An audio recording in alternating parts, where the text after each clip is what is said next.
खैबर शिकन, हाज कासिम और शाहिद 136 के तबाहकुन वार। ईरान ने उर्दन में मौजूद अमरीकी एयरबेस की ईंट से ईंट बजा दी। अमरीकी एयरबेस पर खड़े 3 F-35 लड़ाका तैयारे मुकम्मल तौर पर तबाह, जबकि कई तैयारों को नुकसान पहुंचाने का दावा भी किया जा रहा है। इसके अलावा ईरान ने यह भी दावा किया है कि कई अमरीकी फ़ौजी हलाक और ज़ख्मी भी हुए हैं।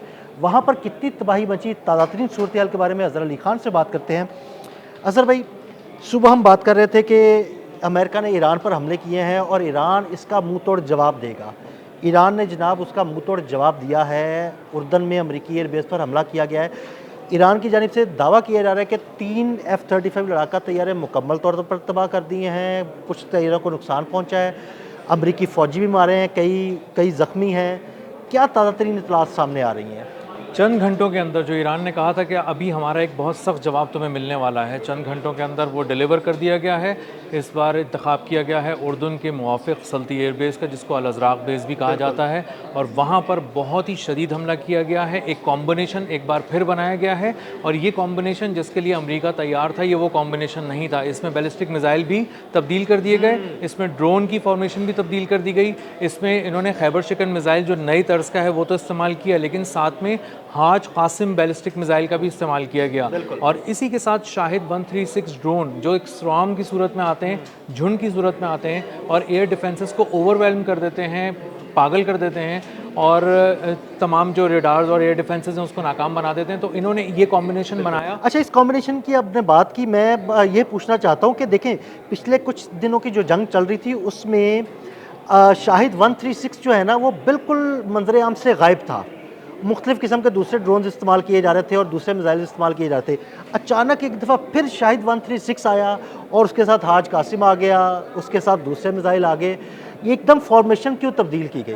ये रहा है कि ये मुख्तलिफ जगहों से फायर किए गए हैं। इसको जो लॉन्ग रेंज के तौर पे लिया गया है, जो खैबर शिकन मिज़ाइल है, और ये इसकी रफ्तार है 19,500 किलोमीटर फ़ी घंटा, और ये 1500 किलो तक का वॉरहेड लेके जाता है। ये बहुत तेज़ी से आ रहा है। दूसरी जगह से हाज कासिम को लॉन्च किया गया है और उसकी अपनी एक रफ्तार है जो कि इससे मुख्तलिफ है। इसी के साथ शाहिद 136 ड्रोन जो हैं वो आहिस्ता स्पीड के अंदर हैं, तकरीबन 200 किलोमीटर फ़ी घंटा की रफ्तार से आ रहे हैं। तो सबसे पहले ये पहुँच के इसको ओवरवेल्म कर रहे हैं, उसके पीछे हाज कासिम आ रहा है, और उसके पीछे मुमकिन तौर पे खैबर शिकन मिज़ाइल आ रहा है। और खैबर शिकन मिज़ाइल ही असल में वो मिज़ाइल है जिसके ज़रिए ये बड़े पैमाने पर तबाही मचाना चाहते हैं, क्योंकि ये बहुत ही तेज़ रफ्तारी से एक ऑब्जेक्ट 19,500 किलोमीटर फ़ी घंटा की रफ्तार से अगर उड़ता हुआ आ रहा है और उसमें 1500 किलो का वॉर हेड है, तो इसका मतलब ये है कि वो एयर डिफेंसेस के परख से उड़ाएगा, वो अपने हदफ के परख से उड़ाएगा, और उसके करीब रखी हुई और चीज़ों की भी उड़ाएगा। इसीलिए आप सुन रहे हैं कि जो अब आज मुआफ़िक़ सल्ती एयरबेस पे क़यामत ढाई है ईरान ने, वो इसी तरह ढाई है कि उसने वहाँ पे जो तैयारों के रैम्प्स थे, यानी कि उन जगहों पे,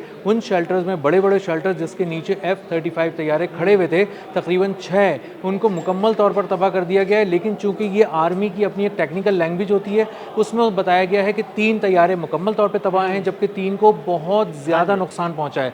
बहुत ज़्यादा नुकसान जिन 3 तैयारों को पहुंचा है। अज़हर भाई, बहुत ज़्यादा नुकसान का मतलब तो ये है कि वो उड़ने के काबिल नहीं रहेंगे। उड़ने के काबिल नहीं रहे होंगे, हो सकता है वो 2 टुकड़े हो रहे हों, किसी तरफ से बहुत ख़राब हो गए हों, तो उसके ऊपर अब दोबारा नए सिरे से पूरा काम होना है। और आप इसका अंदाज़ा इससे लगाएं कि ये $120 मिलियन का कम से कम एक पीस है, जिसको 6 पीस उन्होंने उड़ा दिए हैं। तकरीबन $700 मिलियन का सीधा सीधा नुकसान हो गया। बिल्कुल मिट्टी में मिल गए वो। और इसी के साथ साथ उन्होंने ख़ास तौर पे इस बार जो अकोमोडेशन को निशाना बनाया है, वो ऑफिसर्स की अकोमोडेशन को बनाया है, और वाज़े तौर पे लिखा है कि हमने ऑफिसर्स को निशाना बनाया है अमरीकी फ़ौज के। और पासदारान इनकलाब कह रहे हैं कि इसमें कई अमरीकी ऑफिसर्स मारे गए हैं, कई ज़ख्मी भी हैं। जी, कई मारे गए हैं, कई ज़ख्मी हैं। और इसी के साथ साथ उन्होंने इस बात को भी इंश्योर किया है कि मेंटेनेंस शेड को उस वक्त निशाना बनाया जाए जब उसके नीचे उसके टेक्निकल जो शोबे के लोग हैं, ख़ास तौर पे इंजीनियर्स हैं, टेक्नीशियंस हैं, जब वो काम कर रहे हों। तो इसका मतलब ये है कि जिन चीज़ों को निशाना बनाया गया है, उन चीज़ों के साथ खड़े इंसान जो कि इंतहाई हाईली क्वालिफाइड, जो उनका बहुत ही अहम असासा है अमेरिका की फ़िज़ाइया का, वो उनको भी साथ इसी के अंदर लिया गया है और समूह कर उनको भी निशाना बनाकर मारा गया। ये कि अमेरिका को अंदाज़ा था कि उसके हमले के बाद ईरान की जानिब से मुंह तोड़ जवाब आएगा, तो अमेरिका ने क्या कोई हिफाजती इक़दाम नहीं कर रखे थे?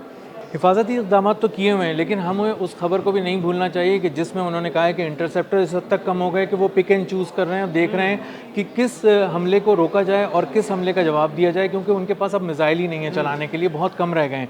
बहुत अहम मिसाइल हैं ये, $4 मिलियन से लेके $15 मिलियन तक के मिसाइल हैं, इंटरसेप्टर्स हैं, और अगर इनको बिला वजह फायर कर दिया गया, किसी एक मिसाइल के आने के वक्त तकरीबन कोई 3 मिसाइल फायर किए गए उसको रोकने के लिए, तो इसका मतलब है ये ज़ाया हो रहे हैं। और अगर आप उसको तब भी नहीं रोक सके तो आपने यहाँ से तो $45 मिलियन का नुकसान कर दिया, वहाँ से अपना $120 मिलियन का तैयारा भी तबाह करा लिया। तो अब वो ये देख रहे हैं कि जहाँ फायर करना बहुत ज़रूरी है, जहाँ वो 100% इस बात का यकीन रखते हैं कि हम आने वाली चीज़ को रोक कर तबाह कर सकते हैं, वहीं वो इंटरसेप्टर फायर करते हैं। वरना पिक एंड चूज़ मेथड के तहत वो बहुत सारी चीज़ों को गुजरने देते हैं और वो वहाँ पे तबाही मचाते हैं। ये भी एक रिपोर्ट थी, और चूँकि अमरीकी मीडिया की रिपोर्ट है, बहुत क्रेडिबल रिपोर्ट है, इससे अंदाज़ा होता है कि इंटरसेप्टर्स कितने कम रह गए हैं। दूसरी बात ये कि जो ईरान जिन चीज़ों को तय कर लेता है वो उन चीज़ों को सही से लॉक करता है और इस बात को इंश्योर करता है कि हम उन्हीं चीज़ों पे निशाना लगाएं जिन चीज़ों को हम तबाह कर सकते हैं। और ईरान की फ़ौज की भी तैयारी है कि वैसे ही वाकई बड़ी हैरत अंगेज़ बात है कि उसने जिन जिन अहदाफ को चुना उन अहदाफ को बड़े ताक कर निशाने लगाए। देखिए F-35 के हैंगर्स को अगर उसने निशाना बनाया तो उसने 6 F-35 तकरीबन राख का ढेर बना दिए। वहाँ मौजूद टेक्नीशियन, वहाँ मौजूद इंजीनियर्स वो मारे गए। तो मैं बड़ा हैरान हूँ कि वो जो भी अपने निशाने लगाता है ऐसे ताक कर लगाता है कि वो चूकते नहीं हैं। हर दफ़ा उनका एक अलग ही एक टारगेट होता है। कभी वो किसी एयरबेस को चुनते हैं और वहाँ पे सिर्फ असले का एक डिपो उड़ा देते हैं, कभी वो किसी बहुत बड़े वेयर हाउस को उड़ा देते हैं, कभी वो सिर्फ एयर डिफेंसेस को वहाँ पे नाकाम बनाते हैं पहली फुर्सत में। तो ये इतनी बड़ी बड़ी एयर बेसेस हैं मशरिक़ वस्ता में अमेरिका की, जो पूरे पूरे शहर हैं और एक से दूसरी जगह जाने के लिए भारी फौजी गाड़ियों का इस्तेमाल किया जाता है, तेज़ रफ्तार गाड़ियों का। तो इसका मतलब ये है कि आप एक एक करके उनको डिसमेंटल करते जा रहे हैं, एक नट बोल्ट खोल रहे हैं एक बहुत बड़े जाइंट का, कभी उसके घुटनों में से कुछ नट बोल्ट्स निकाल लेते हैं, कभी उसके हाथों में से निकाल लेते हैं। तो वो अब आहिस्ता आहिस्ता एक पूरा जो अस्करी कला बनाया गया था वो पिघलना शुरू हो गया है, वो ढहना शुरू हो गया है और इसको पूरी दुनिया अपनी आंखों से देख रही है। और जॉर्डन को तो एक आप कह लें कि अंगारों के ऊपर रख दिया है और उसको हल्की आंच पे पहले रखा हुआ था, अब उसको तेज़ आंच पे पका रहे हैं। और जॉर्डन की एयर बेस की तो ऐसी तैसी कर दी है। वैसे आपकी ये हल्की आंच और तेज़ आंच से ही जुड़ा मेरा सवाल है कि पहले वो मशरिक़ वस्ता में कुवैत, उसके अलावा इराक, उसके अलावा बहरीन, यहाँ पर मौजूद जो अमरीकी एयर बेसिस थे उनको निशाना बना रहा था ईरान, लेकिन अब उसने जॉर्डन को अपने निशाने पर रख लिया।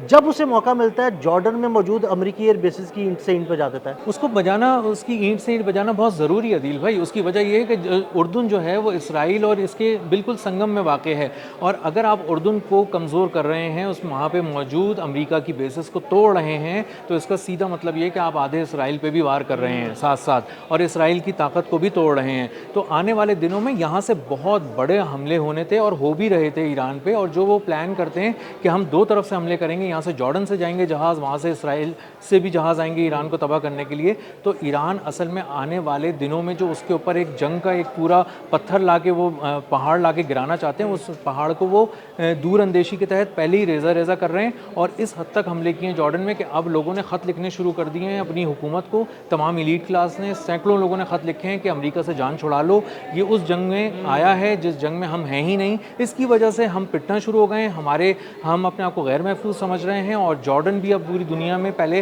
कहीं किसी लाइमलाइट में नहीं था, खबरों में नहीं आता था, अब हम पिट भी रहे हैं, मार भी खा रहे हैं, हमारी सरमायाकारी भी मुतासर है, हमारी मईशत भी तबाह हो रही है और पूरी दुनिया में हमारा मजाक भी बन रहा है। बहुत शुक्रिया अजहर भाई। अजहर भाई ने ताज़ा तरीन तबाही के बारे में आपको आगाह किया। मज़ीद अपडेट्स के लिए हमें फॉलो करते रहें। अदील अहमद और अजहर अली खान को इजाज़त दीजिएगा। अल्लाह हाफ़िज़।